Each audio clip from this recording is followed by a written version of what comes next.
Hello, everyone. Hello, Milan. Nice to see you, Milan. How are you? Good, good. Hello, Darko. Nice to see you too. Hello, everyone. It's my huge pleasure to have you today in my show because this is the special edition of the Retail Talks. And warm welcome to our audience. We will talk today about very interesting topics. My name is Darko. I will be your host today, and I have Milan with me.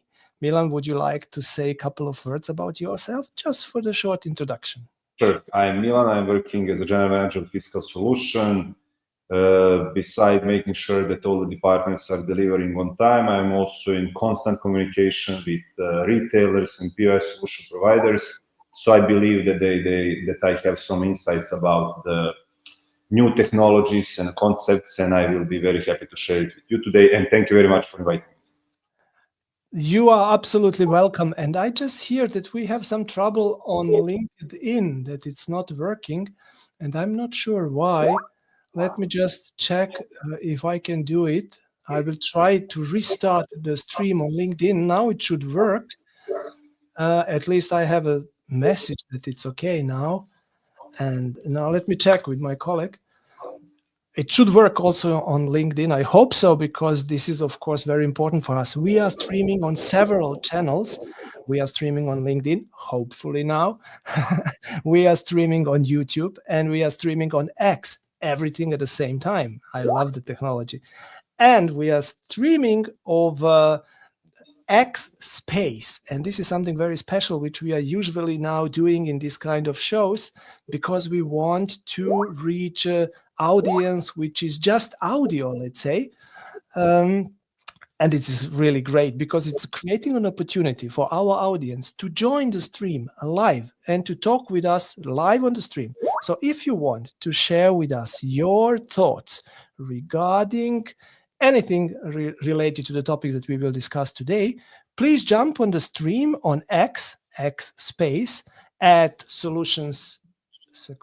At this address, Solution Fiscal, you see it over there, and you can join the stream. And if I see your hands over there, I will include you in our stream, of course.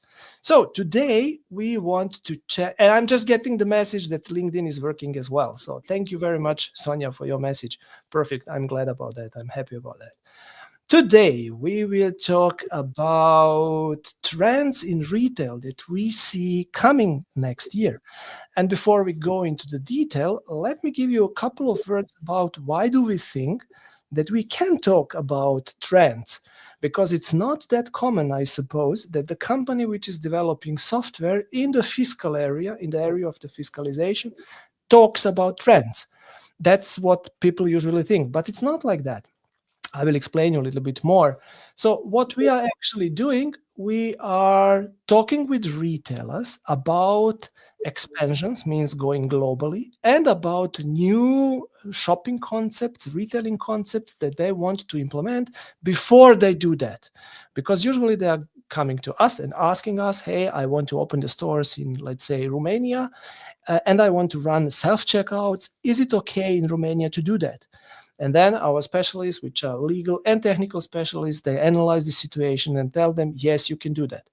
But this means that we have to talk to them much earlier than they start their businesses.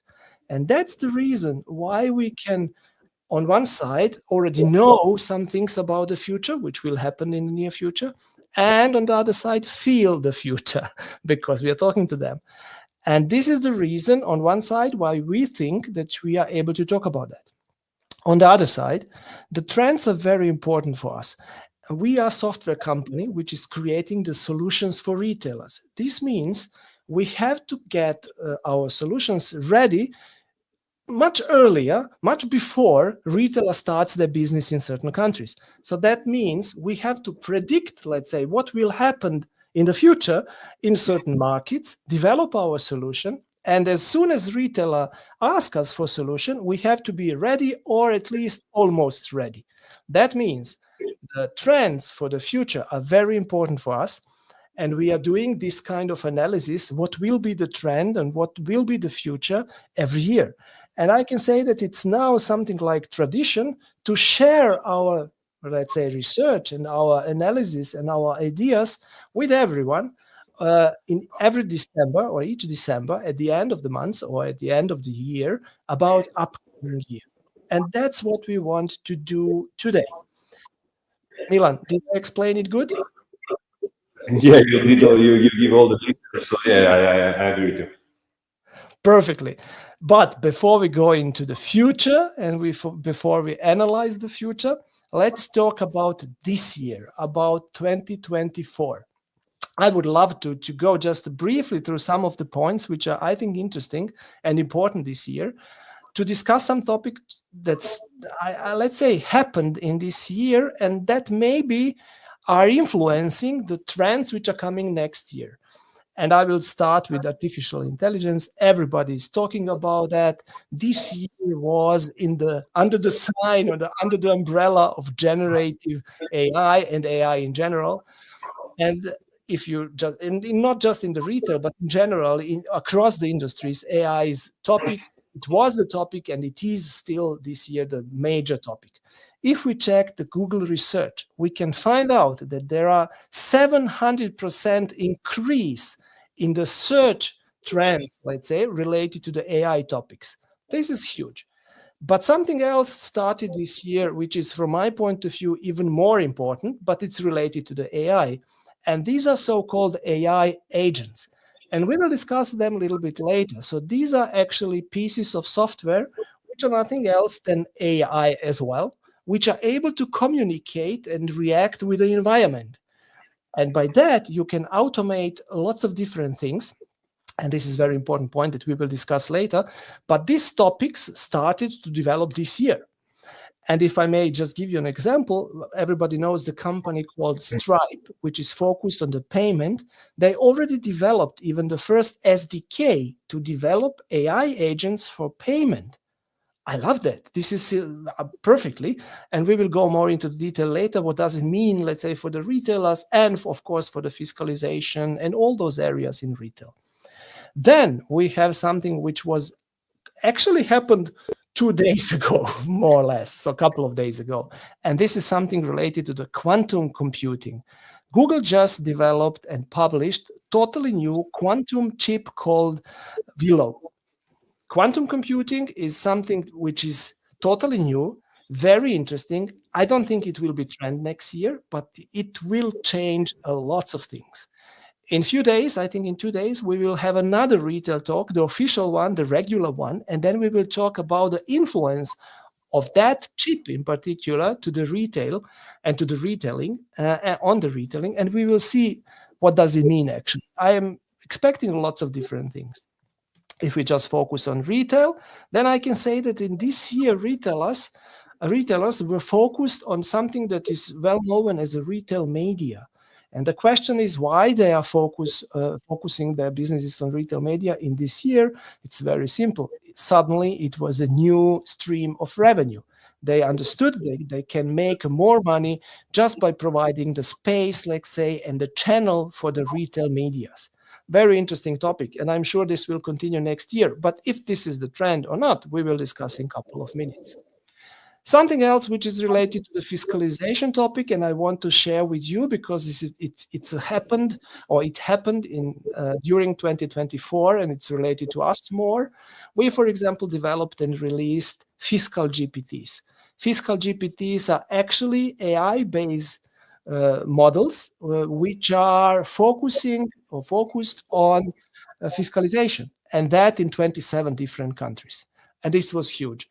It's huge because everybody can use it. They are very precise and accurate. So I was very surprised how good they are working.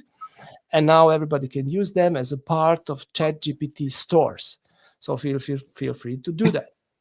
So we had also something which I called Community Day, or we call Community Day. We started a special way to exchange the information between our users and us and other members of the retail community. And it was huge success. Next year, 2025, we will organize it again. And I promise you, we will still keep it very small, let's say, because we want to establish this kind of communication, which is very helpful for everyone. Okay, we started also some other interesting projects during the year, but I cannot talk about them. I'm sorry for that. But maybe Milan will tell you more.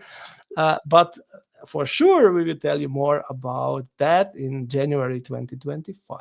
So this is very short overview about the things that happened or are happening still in this year. Milan, what do you think? 2024, was it top or was it flop? I don't know. It depends what what the industry you're looking on, but let me try to explain how I see 2024. I will start from different end. I will start from our company first, and then I will go into the retail and in general IT. So you can speak about Milan, we have trouble with your sound or internet or something like that. It's like a robotic voice. I'm on a cable and I have this special microphone. Let me. I'm not sure why. We tested it a couple of minutes ago, so it was quite good. Do you want me?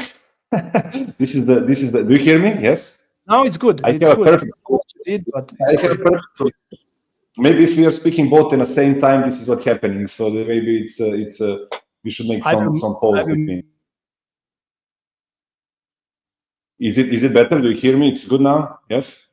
Yes, I hear you. It's better, and I will mute myself during you are talking, so then it will be better for sure. Yeah, there is a life hack which which is commonly used when you don't know what to do and you have a similar problem. Then you restart the system, and that solves everything. So you don't have to dig into the problem.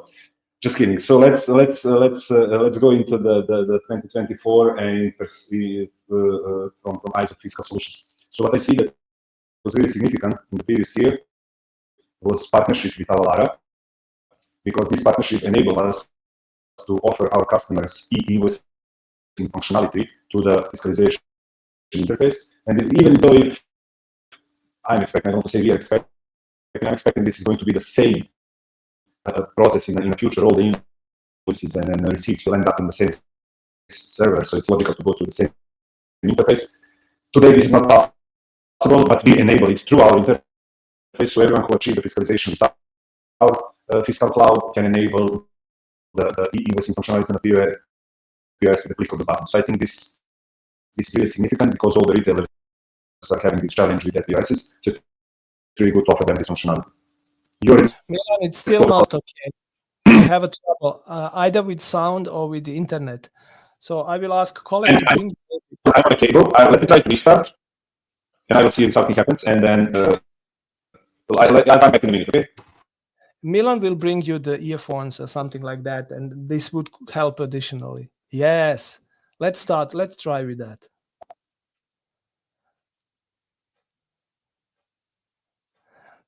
I hope it will work. Now you are muted. Now you are muted. Unmute yourself. Yes. You hear me now? Tell something else. Test 1, Good. 2, 3. Is it better? Okay. I'm speaking. I'm not sure if you hear me. Yes, it's much better. Great. Perfect. Okay, perfect. Good. So I don't have to do anything? No, everything fine. That's good. Let's go it like that. Okay. All right. So did you hear me about the Avalara invoicing? Not really, no. Please repeat. No, okay. Yes, all right. So I was saying that this partnership with Avalara is something that is significant for fiscal solutions in 2024 because it enables all our customers to use the e-invoicing functionality through our interface, meaning that everyone who interfaces with us, with our fiscal cloud, with a click of the button can achieve functionality of the e-invoicing, and this is a really good point. Furthermore, you spoke about the AI, so I don't want to go deep into that because this is definitely something that was significant in all the areas of everyday life. So definitely in our case as well. Furthermore, what we did, we expand our services into the non-fiscal Milan, it's not good. countries. I'm very sorry. So it's like, it's like I don't know how to explain it. It's like you are on the speed drug or something like that. So, Yeah. I don't know what's happening. I don't know. I mean, internet should be okay. I'm on a cable. I can switch to the online. I have all the other Maybe equipment. to restart your browser. Go down. All right. Restart your browser. I offered that at the beginning, but you didn't want to follow me. So let me restart it now, and then we'll see. Let's do that. Restart your browser, and then we can continue. In the meantime, Okay. I can talk about weather Sure. outside. I can check, guys. What do you think if you are following us and if you are just listening us? What do you think? What should be the trend number one? Because we will have 5 of them. And let's try to make a small guess. The trend number one. What do you think? What is the biggest trend and the first one that we want to discuss for the year 2025? I'm sure you can guess. It's starting with A, of course, and it's not airplane or something like that. So come on, guys. What is the first one? And it's definitely the biggest one, but I promise you, we will talk a little bit different about that. So not just regarding, yes, everybody will do the artificial intelligence and everything will be AI based. I want to talk a little bit more about something else because I see something else coming and we are already working on that. And that's what I will reveal in a couple of seconds. In between, I see that Milan joined us. Let me put him on the stage. Do you hear me now? Is it better? Is all right? Okay. It seems to be good. Let's start. Let's try. All right. So I spoke about Avalare. You heard that. I mentioned AI, right? And then I continue speaking about the expansion of the services into non-fiscal countries. Is it good now? You hear me? Yes. Everything well? Still okay. Yes, perfect. All right. So yes, we do have certain customers which are operating business in many countries across the world, and not all of them are fiscal. So they require, because they have to expand to those countries, or at least to follow the updates and changes, they engage us for this service. So right now we are providing the services into countries which are not fiscal, which is the first time since we start doing business with fiscalization. And I think this is significant, and this is something where there is a room for expansion in the future as well.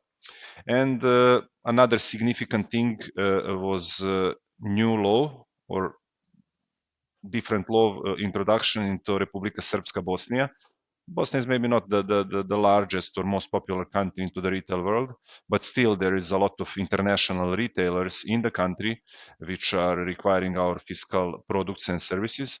So we did develop them to be able to offer it to them so they can fiscalize their solution and be ready for the new fiscal law. So this is about the fiscal solution. But you didn't answer the question, top or flop? Top or flop? Do you want to speak about the figures, income, public data, general? It's really hard for me to answer in public, but I think speaking about the numbers are significantly higher than the previous years. So I think from that perspective, this is good. In terms of did we accomplish everything that we want to accomplish?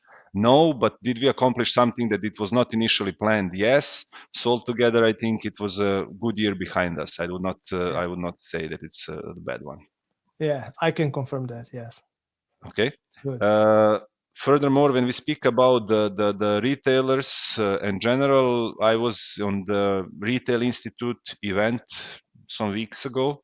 And yes, as you mentioned, AI was the most popular topic, but most of them are still just experimenting and they are just using it for internal purposes.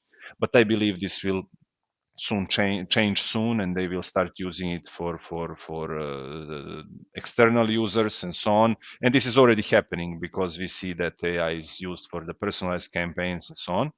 And what I think it was really interesting in the retail world, it was the live stream shopping.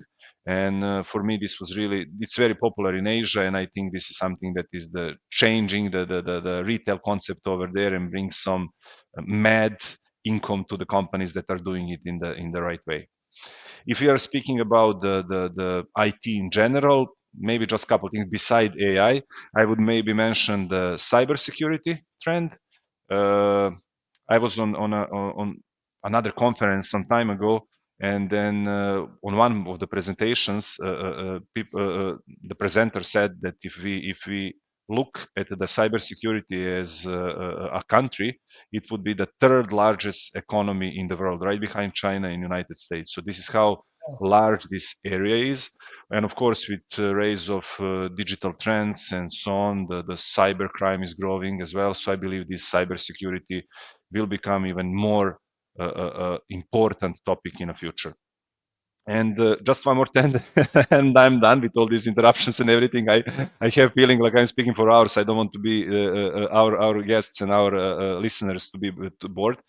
So one more thing that I see as a trend in previous year, this is especially in Serbia. I think this trend of investment in new products and products that are not necessarily going to experimental products that are not necessarily going to bring the income, but more like experiments and new trends. I think this concept of outsourcing is dying, and then the companies are concentrating on buying the other companies which are having the real products and so on, not so much investing into the new developments. So this is another trend. Yes, with this I'm finishing, Darko, so we can go into the trends. Yeah, no problem at all. But I think just to mention for our audience, so we just discussed still the year 2024. So we are not yet in the prediction what will happen next year. So we are talking what we saw today. The trends that we are living in the moment in this year, of course, some of them will continue. And this is the part, let's say, which we will now take onto the research or talk about that and tell you our opinion about that. But we are still in the year 2024. And I completely agree with you, especially about the last point as well, about research and development, because the companies are investing heavily again in the research and development. And the results will be seen either next year or in a couple of years. And this is very important because this is creating the new trends. And that's what we definitely see. But let's focus a little bit more on the first trend, let's call it. We call it top one. And this is, of course, AI. So I want to discuss a little bit AI as a trend for the next year. So it's definitely something that it will continue. If you check the agenda of the trade show that will happen in January in New York, NRF, I think 80% of the topics are related to the AI. So it will definitely be further the trend in the next year. But let's go a little bit more in detail. Let's understand first what is the market about AI or related to AI. There are some analyses which are estimating the market as of 2024, this means this year, to be around 10 billion US dollar. So this is like today. They estimate also the growth rate of 32%, and they're expecting that the market will reach around 85 billion US dollar by 2032. This is a really huge number, and the growth rate from 32% is also really, really huge. And if you go more into the detail, then you see that people and companies are expecting that this growth is driven, let's say, by the personalized customer experience. Those numbers that I just mentioned, they are related to the AI in retail, so not AI in general. So this is just the AI in retail. And the major driving factors for the growth of the market are identified as a personalized customer experience and operational efficiency.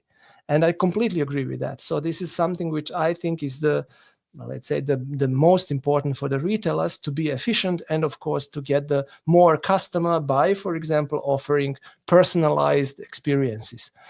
If we talk about what does it mean in the matter of the products, I'm sure we will see much more chatbots, much better customer loyalties which are focused on the customer.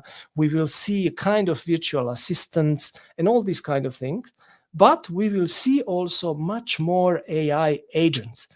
And AI agents are directly influencing the efficiency of the retailer's operation.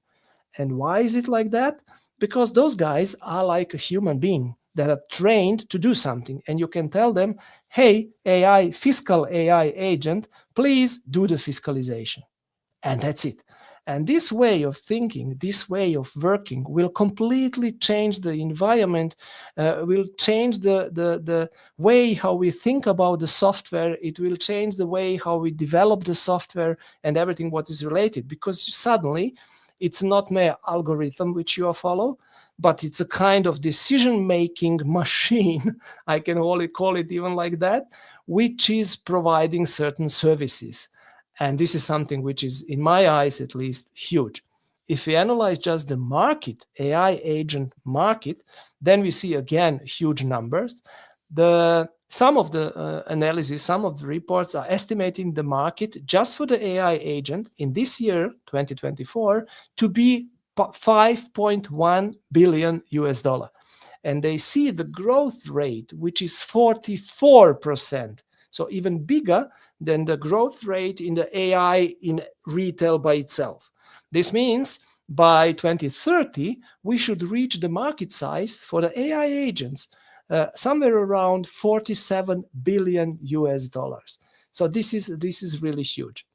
And now if we combine two things, so if we see the AI models, which are trained to make something very personalized, better customer loyalty and so on one side, and then we have AI models as a part of the AI agent, then we see exactly which 2 points are actually the biggest challenge. One point is, of course, to develop all these kind of things. Okay, but this is not that big. We have a great engineers, they will do that. But another point, which is even bigger problem, are the data, because it doesn't help you if you have an AI model, but you are not able to train that.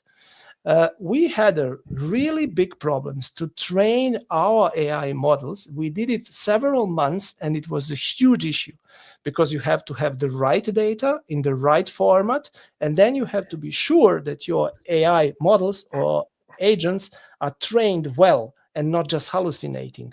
And these topics are really problematical.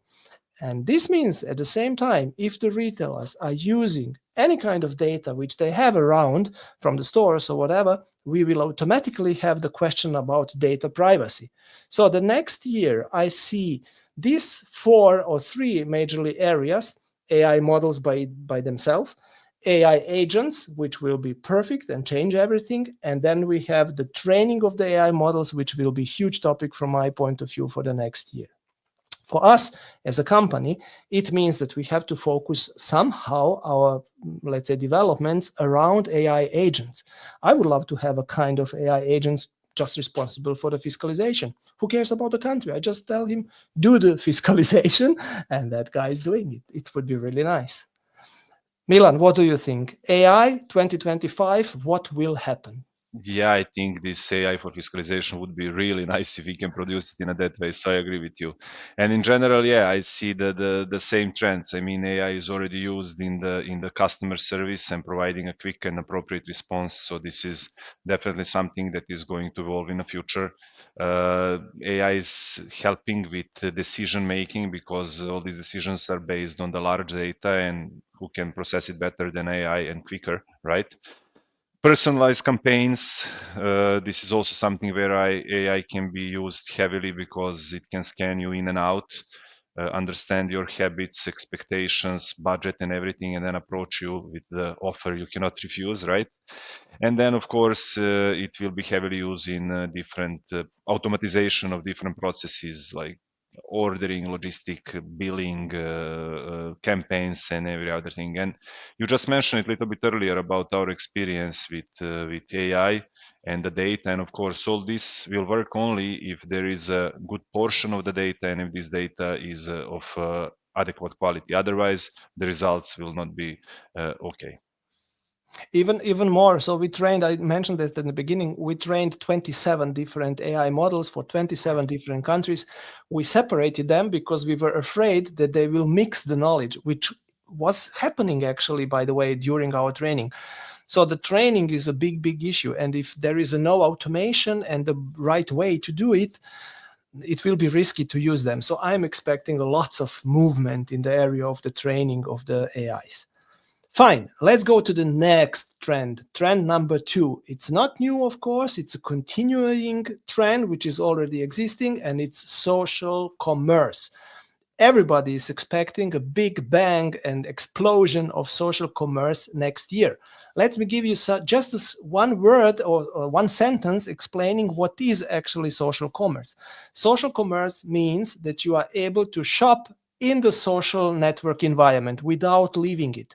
So it's as of, I don't know, previous months or years or whatever, you could do similar things, by clicking certain links within the social networks, but then you left the environment and you did your job, you did your shopping somewhere else. This is not commercial. This is not social commerce. Social commerce is as you stay in the environment of the social network and buy your stuff over there.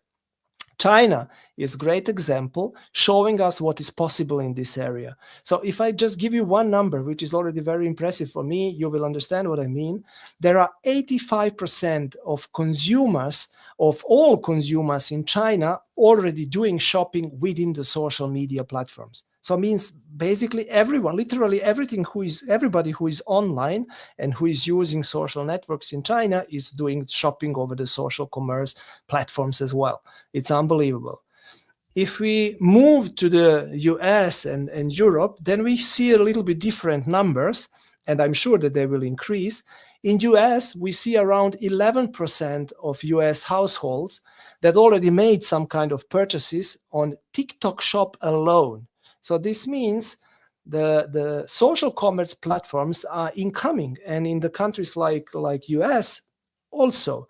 And now everybody knows that TikTok should be banned from US, but there are again news that Trump wants to lift to cancel that ban and to allow again TikTok and TikTok Shop in USA. If that happened, this number will boost again and will increase again. To be honest, I was even more impressed about the numbers in Europe because I didn't expect that. I analyzed, as a preparation for this session, I analyzed a little bit more Germany because Germany is more conservative, let's say. So people are not that innovative, let's think like that. But then I found out that 44% of the teenagers in Germany are already using Instagram and TikTok to shop, to buy the things. And this was really big issue for me. It's really great. And even there is additional number telling us that there are 30% of the people reminding people that are not using, but they want to use it. They will use it. They are planning to use it. And this is showing me absolutely clear that social commerce is incoming. And to be honest, I see it even as evolution of the e-commerce because it's something which is combining the interaction and engagement with shopping, and people simply love that. So what do you think? E-commerce, next step of e-commerce, is it social commerce? I see these two parties coexisting. So I mean, if we speak about the social commerce, yes, definitely people today are living on the social networks. They are using the Instagram, Facebook, LinkedIn, all the Twitter, X, pardon, are using it regularly every day. I mean, so it's logical to transfer their habits over there, meaning communicate with people, spending some free time, doing the shopping. So it's definitely growing. And according to the strategic market research, this market could become a market of $7.07 trillion by 2030, which, just to compare, in 2020 it was only 0.48. So it's growing and it's really going to be huge in the future. And to compare it with the e-commerce, yeah, let's do that. So people are usually spending time, if they really don't know what to do. I'm not saying in general all the people, but most of the people are just scrolling and scrolling and scrolling. So they are spending their time on the social network, basically doing nothing but being present over there, which it's hard to imagine that someone will go to the online shop and then just do the scrolling on online shop. Of course, if you're searching for something, maybe, but then just to spend unused time just for nothing, then they will just spend it on scrolling, which is the perfect a moment for the sellers to catch the customer and try to offer the product, article, whatever. Furthermore, these social networks are optimized for the engagement, where people can comment stuff, like stuff, share their emotions whatsoever, and people are more likely to buy something if they see that the other people are actually showing their interest into that certain products and that they are liking it. And then as well, this it's also very common or handy. If you buy something, you can show off immediately because you're already on a social network, so you can just share with your network what you already did and so on. So it's definitely having much more benefits than online shop itself. But then you mentioned it a little bit earlier that you do not consider social commerce if someone is hitting the link or just hitting the product they see on the posts, and then they are transferred to the online shop of the seller, and then they have to actually purchase the stuff at the online shop. But this is actually what is happening, and then this is how it works for the right now. And I also see that the other platforms are actually creating the integration with the social network, so you can actually reach them to the social network. So at least for a certain period of time, I believe they will coexist. If this social network build their shops in a way that they have all these capabilities, for example, if you go to the online shop right now, online shop which is working independently, they probably can present that products in many different forms that is not possible on the post on the social network. They can put it in a 3D form or the virtual form, or they can add the specification or user manual, or actually give you the more information about product itself and so on. So definitely you can find more information directly on that page. But of course, if these social commerce build their shops in that way, so they can completely replace all the benefits of the current today's online shops, then I agree with you, in the future it's going to be just one thing. But we should not forget that the algorithms of those platforms are actually trying to keep the people within the network. So this means as soon as you post kind of links which are leading people outside of the network is punishing you and you are not reaching the people at all. And I see the trend to do it even more, to cut the possibilities, let's say, that the people leave the network. So they are making us more or less depending on the algorithm. We enjoy it that much, and so that we even don't want to leave the network. And this is the perfect environment, perfect location to do the business. So that's why I think even if the social commerce, even if the e-commerce don't want to evaluate in the social commerce, I think the social commerce will force the people which are using the social network to stay in the network, and by that they will kill the e-commerce, because in some moment they will simply not make turnover with the e-commerce because it will be done on the social network. So there will be, from my point of view, there will be a huge trend, let's say, and we will see the huge shift from e-commerce to social networks. But the question is, from the fiscal point of view, do you see any kind of relations? How do you think about, let's say, regulation and the laws which are applied to the social networks? And if you compare that with the other typical retailing systems, do you see kind of influences around that? I never, maybe it's just me, but I'm not expert, so I always rely on my colleagues consultants, but I haven't seen any social network being fiscalized in any of the countries against the online shops which are being fiscalized in some countries. So it's definitely depends on the regulation. I don't believe that these commerce shops are social commerce shops are actually avoiding paying taxes. This would be impossible. There is just a different way. They are probably reporting reporting those taxes in a different way, in a different format. So I think if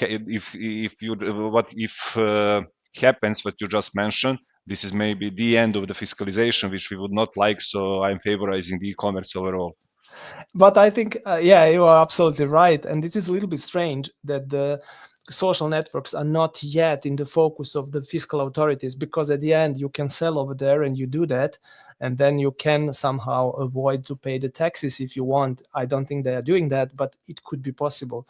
So that's why I think the fiscalization of the e-commerce first will continue, and more countries will focus on the fiscalization of e-commerce as well, because today there are not that many.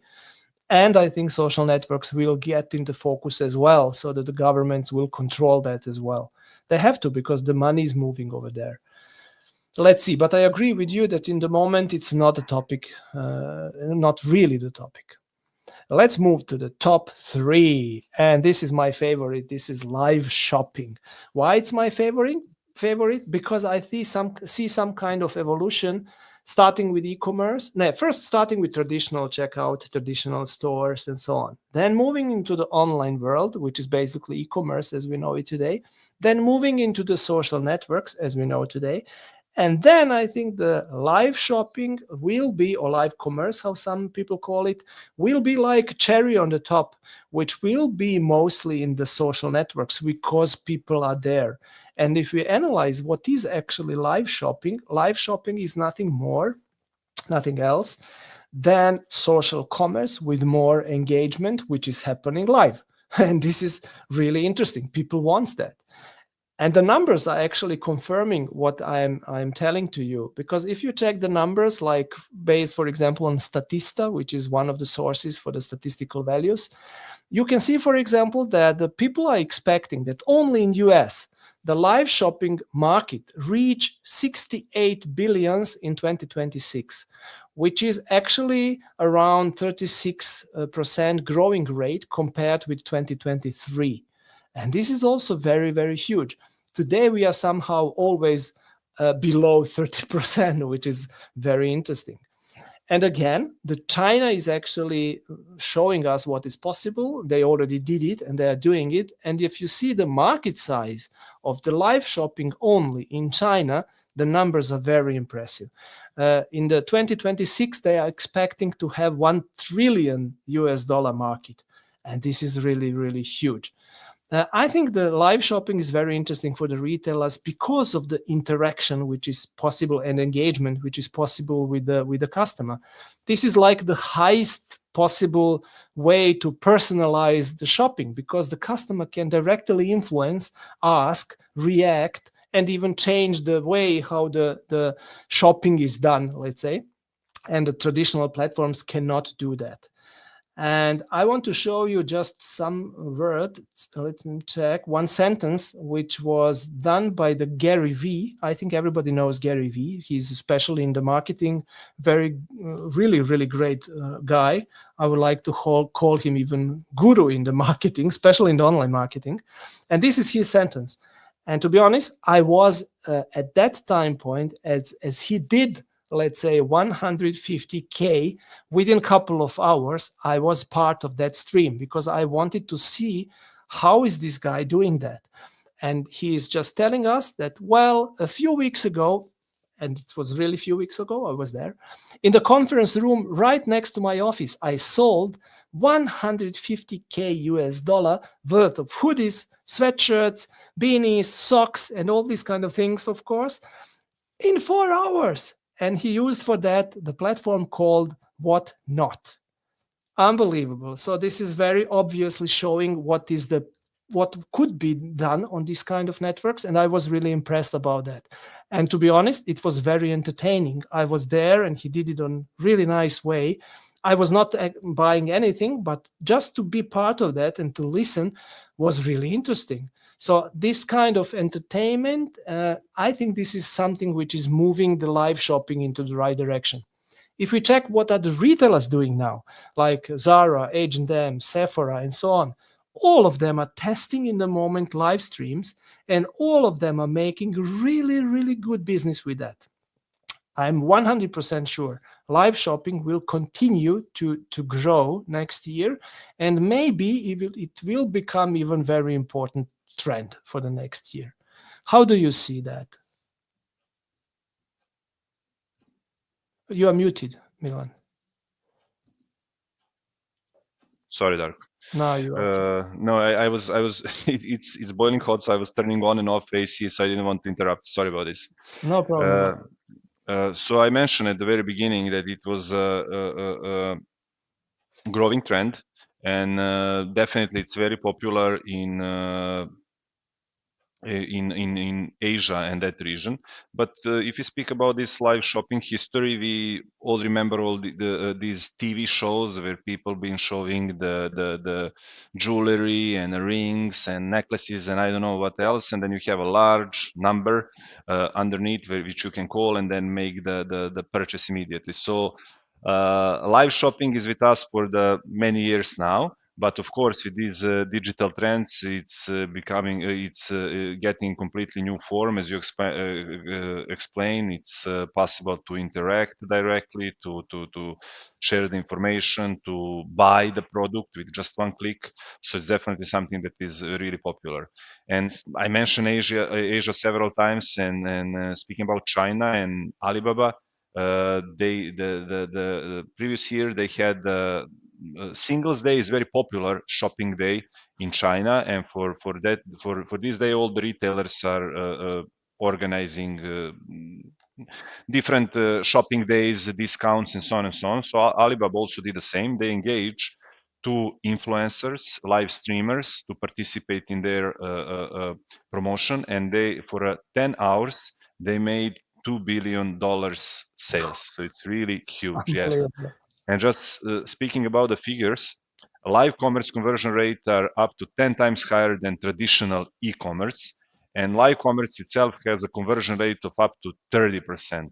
So it's really huge and something that is growing, and that something is already recognized in Asia. And I believe that it will influence the Europe and the rest of the world as well. I also see the potential for growth. For example, maybe gamification of these live shopping, incorporating live auctions, maybe even bring this live shopping experience into brick and mortar stores where you can have the influencer welcoming the guest and then showing the products and just explaining them. I mean, this could be some way for the development of the live shopping experience as well. This is a very good point, because the next point we'll discuss exactly this idea. And we see already kind of movements in that direction, that the physical stores are doing exactly what you just mentioned. But before we go to the next point, let me just take a question which we have from Gordana. She is asking, do you think AI agents will be able to completely replace salespeople? And will one of their applications in retail be precisely that, means salesperson? She believes that personal contact is very important in sales. How realistic is it to replace it actually with such an interaction with the AI-based agent? Would you like to take it first, and then I will give you my opinion? I think as in all the other industries, if there is a repetitive tasks, and then if you don't have to use your brain to answer to it, then definitely AI is going to replace the people. But there will be some industries and some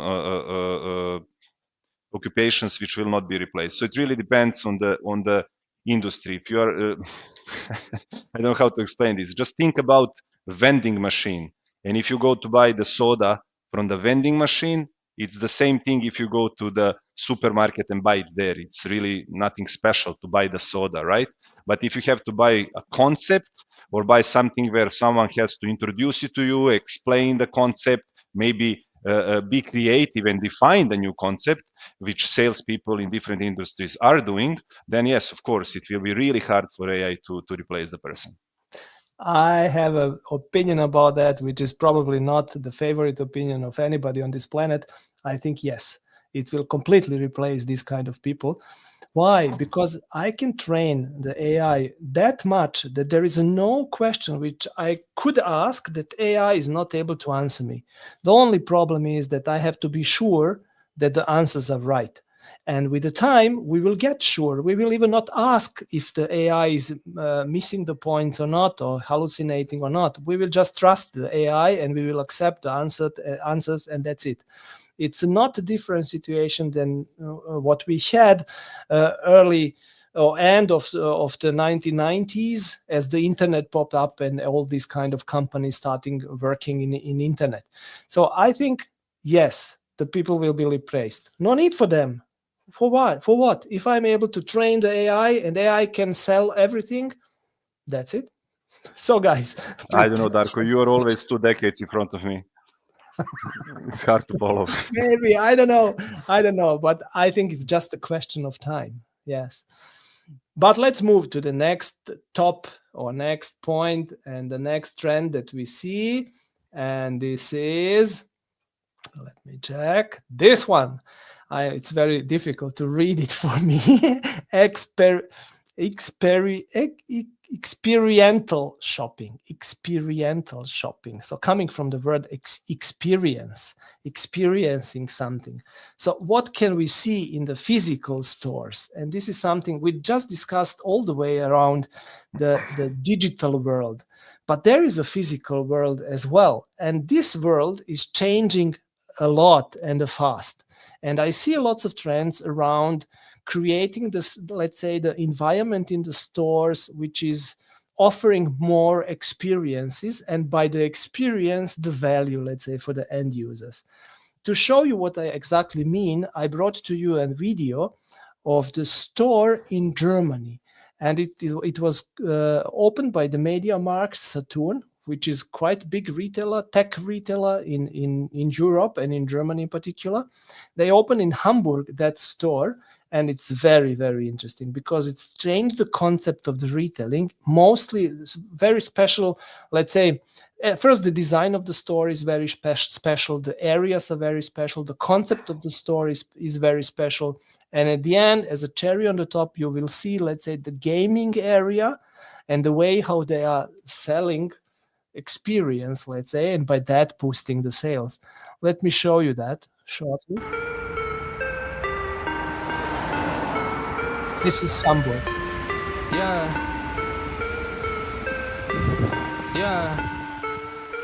The location which they have is a prime location.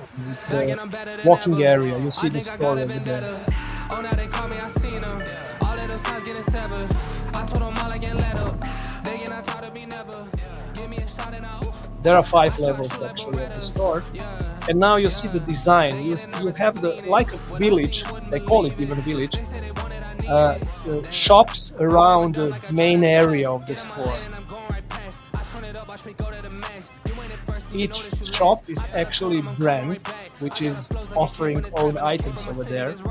You see now the Garmin over there. And each booth is very interesting by itself already. I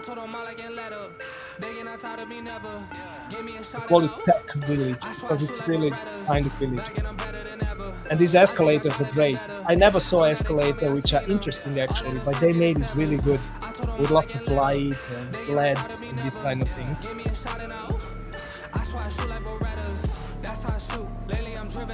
Already using those escalators is like an experience.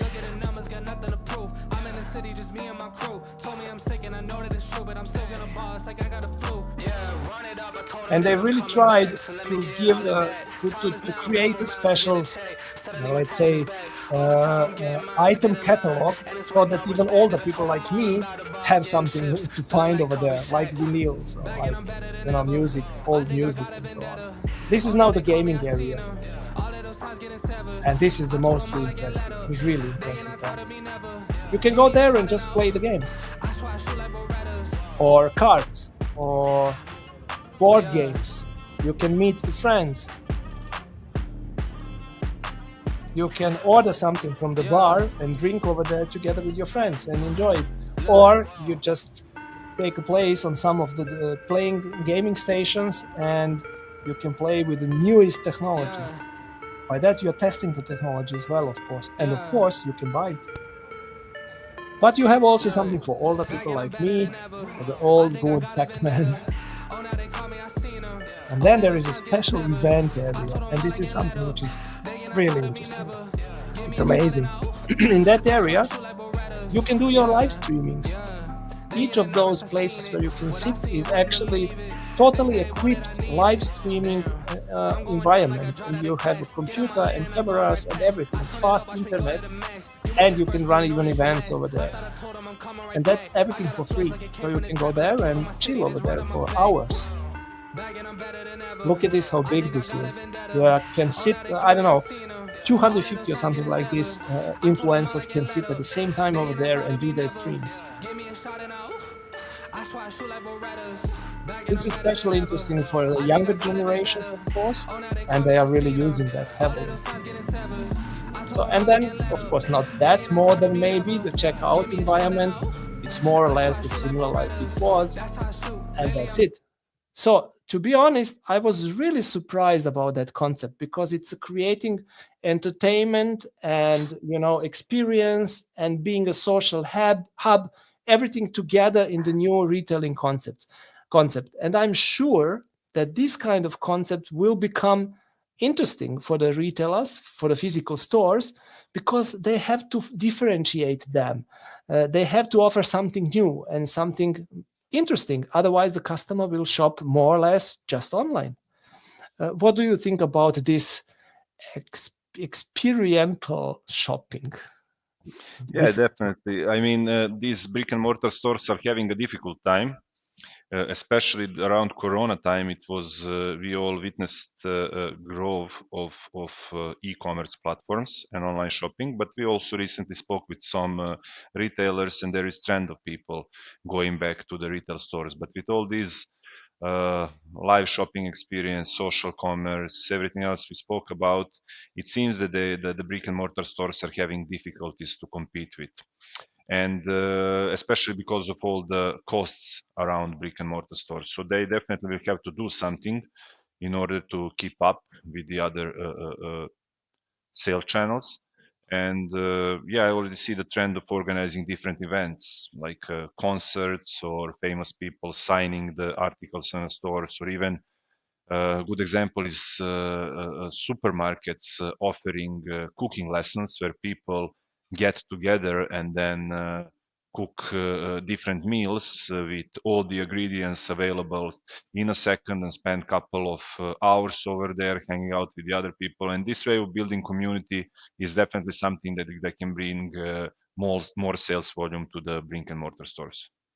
To be honest, I would love that because this is really interesting. If I see how many hours do we spend actually doing our shopping, this would be really kind of relaxed shopping. So I can learn something, I can meet the people, I can relax and enjoy something, and then I would buy as well. So I think this is a smart strategy, and I'm sure this will be trend for the next year. We will see lots of stores like this one in the different areas, bringing the new value, let's say, to the end user. But the last trend which I want to discuss today has also a very difficult name to pronounce. I'm sorry for that, but this is the word that nobody used before. So we have a copyright on that word. No, we don't have copyrights, but I think we are using it for the first time. At least we are using it for the first time. And it's something that we call Temuization. So Temu, of course, as a platform from China, like marketplace, selling lots of different things. So there is something what we call Temuization. Temuization means that Temu is actually influencing the market heavily, and it's changing the market. And the retailers have to react on that. If they don't react on that, they will have a trouble, I'm sure. And the reactions are in many different areas. In supply chain, if they want to be good in supply chain, they have to change certain things. In the matter of the apps which they are using, Temu has unbelievable interesting mobile app. And that mobile app is already number one in the shopping apps in all countries where they are. Then the speed of globalization and expansion which they have is that big that I never saw something like that before in 30 years, how long I'm already in the retail environment. So this is definitely the fastest retailer that I know in the matter of the globalization and the new markets. They do it in a couple of weeks, more or less. So it's unbelievable. The success which they have is creating a huge pressure. Another area are pricing, dynamic pricings, and let's say the pricing in general, because they have a really low prices. And the third point, or fifth point already, which I see, is the changing of the way how the mobile apps of all retailers have to work. They included gamification really on the great way. And as I saw, for example, people which are using it, and I tried by myself as well, it's a really nice thing. I enjoy it. It was fun. It was like a treasure hunt, trying to find the products which you don't need, but you want to buy because it's a cheap and great. And then you buy umbrella and you buy something else, what you even didn't want to buy. And this is the perfect marketing. I never saw something like that. And I think the retailers will answer on that. And some of them are already answering. For example, Amazon created exactly the same concept, exactly the same application called Whole, I think. And they're doing very similar thing. I'm not sure how successful they are, but recently they started with that. Other retailers will follow, maybe in the area of customer loyalty, maybe in the area of supply chain or mobile apps, but they will be forced to do something. What do you think? Teamuization, yes or no?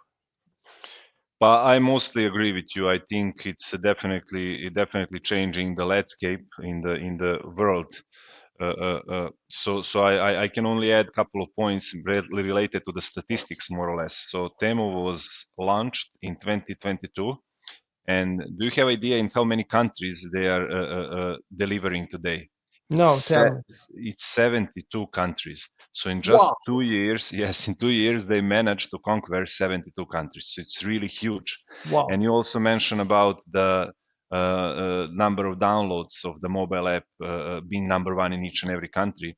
So in the first quarter of 2024, Temu's mobile app had 167 million monthly active users, which Wow. is which is 614% year-over-year increase. Wow. And then just one more thing, which is completely aligned with everything you mentioned about the Amazon and the other retailers. As of April 2024, Temu had captured a 70% share of the US e-commerce market. 70%. Wow. And this is really huge. Yes, I believe that large companies are already doing something, but definitely everyone else will have to think about the strategy, how to handle the Temuization of the world. Nevertheless, it's important to mention that Temu had a drop in value, significant drop in value in previous months. We all heard about it, but we will see how this will evolve in the future. So I believe they are not going to bankrupt or they are going to just disappear from the scene. But it's really hard to say for how long this concept is sustainable. So we will see how this will develop in the future. But I believe that more likely the other companies are aligned with Temu's strategy in order to be able to be competitive. That's very interesting. And from now on, everybody can use the word Temuization to show, let's say, the changes which are happening in the retail world and which are caused by the company called Temu, marketplace called Temu. I'm sure this will be very interesting to see next year. So let me make, let's say, a small recap of this session which we had today. We discussed 5 of the most interesting trends that we see for the next year. Top one was, of course, artificial intelligence. We see a lot of movements in that area, and we see especially movements in the area of the AI agents. Not that much in AI, how much in AI agents, because this is something really, really interesting. This will influence fiscalization as well, because we are trying to find ways to include and improve the fiscalization process as well, of course. So we are part of that too.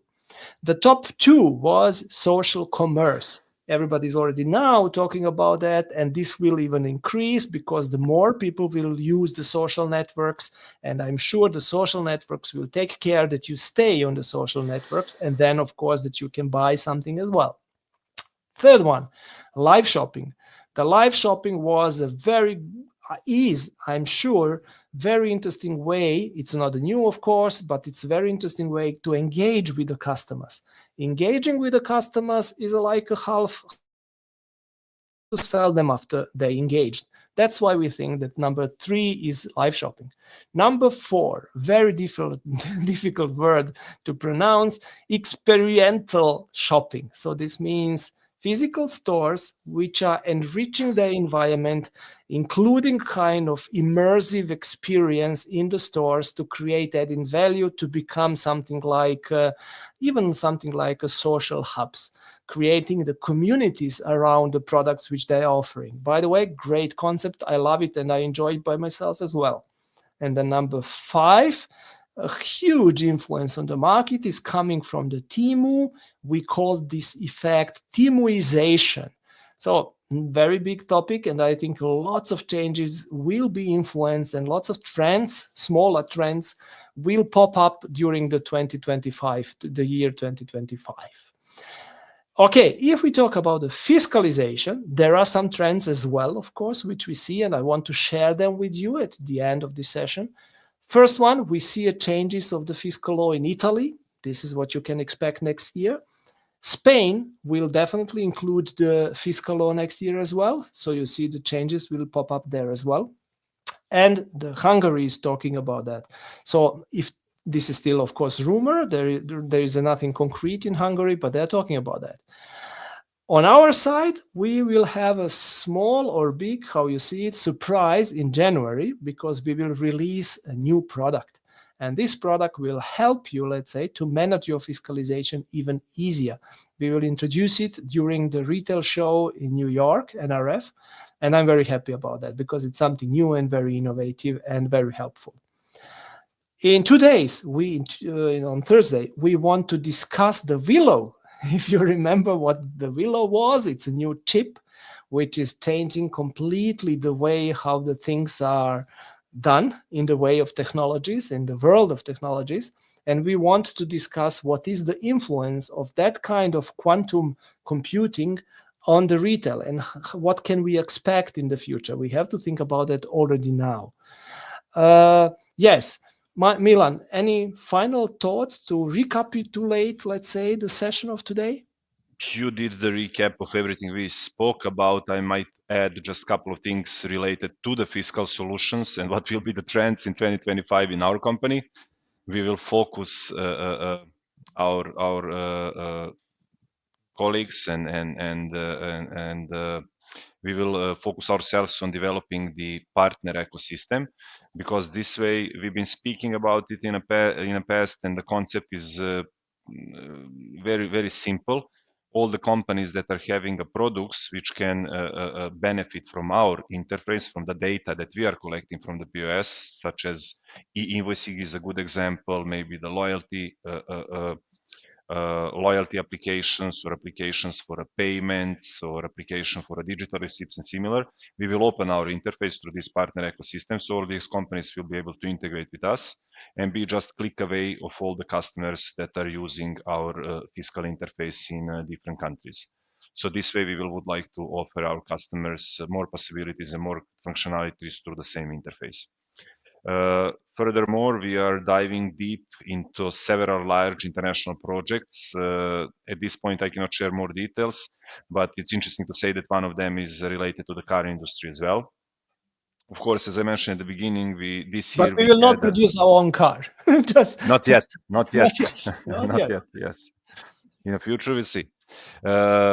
Expansion of knowledge into the non-fiscal countries. We already started doing that in this year, but we are definitely going to expand this further in the 2025 and support our customers that are operating business in those countries by giving them the updates and information, or even preparing them for the expansion if they are going there. And as you mentioned the application, right? But even more, we will be using. You also mentioned the AI agents. So yes, this is something, and AI in general is going to be even more used in our everyday business. So yes, with this, I would close the thoughts about the 2025. I see already 2025 will be a very interesting year, excited year, because there are so many things, especially in the technology area and retailing. So both worlds combined together, creating unbelievably interesting area. I'm very happy to be part of that. Milan, thank you very much for your time. Thank you very much for sharing with us your Thanks opinion. For the invitation. You are welcome anytime. And thank you to our audience. Of course, if you have any questions, you can share them with us now or later. No problem at all. We will do our best to answer them. Otherwise, thank you very much again. I would love to close this session for today, to invite everyone who is in New York in January 2025 to join us on the retail show. We have something what we called Fiscalization Hub. So it's an official place on the fair, on the trade show, the first one in the world, let's say, where you can go, drink coffee, and talk to us about the fiscal topics. Use that. It's a great and interesting opportunity to share some thoughts with us. Thank you very much again. Thank you, Milan, and see you next time again. Bye, Thank you, everyone. See you. Bye-bye.